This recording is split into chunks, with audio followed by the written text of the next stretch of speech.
Welcome to our community open house. I am Jim Boylan, and I will give a high-level overview of the Air Protection Branch. Here are some key takeaways.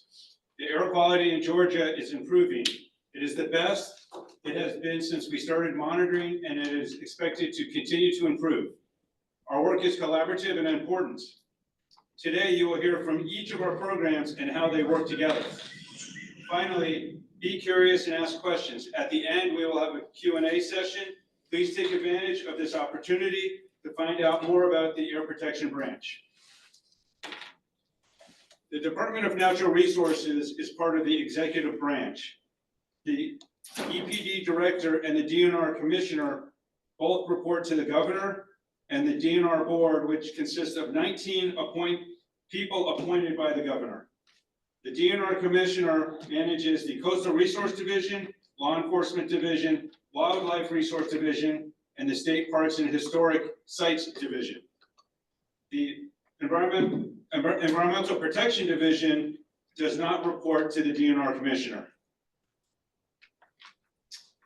In EPD, there are approximately 750 full-time employees, which includes the director's office, the lab with 68 people, the districts with 101 people, the Air Protection Branch, 152 people, the Land Protection Branch at 198, and the Water Protection Branch at 196. In the Air Branch, we have 6 programs: the Stationary Source Permitting Program, Stationary Source Compliance Program, Mobile and Area Source Program, Planning Support Program, and Radiation Protection Program that report directly to me. And then the Ambient Monitoring Program reports directly to Deanna Ozer, who is the Assistant Branch Chief. The mission of EPD is to protect and restore Georgia's environment.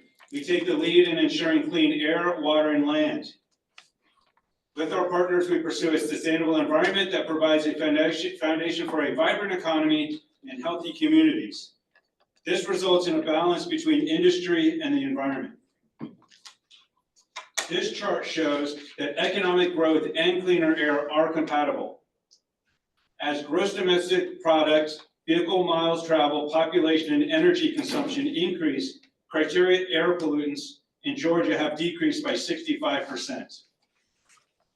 In the Air Protection Branch, we regulate 6 criteria air pollutants, which include sulfur dioxide, nitrogen dioxide, carbon monoxide, ozone, particulate matter as PM2.5 and PM10, where PM2.5 are particles that are smaller than 2.5 microns, and PM10 are particles that are smaller than 10 microns, and these are very small particles that are suspended in the air, and lead.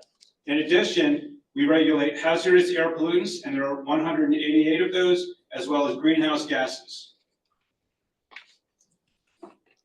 In the Air Protection Branch, we have a number of challenges and priorities.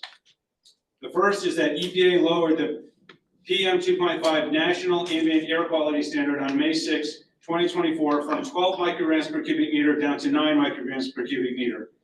We're in the middle of evaluating if any areas in Georgia should be designated as non-attainment for that standard. In addition, we are building a mobile air monitoring lab to investigate citizen complaints.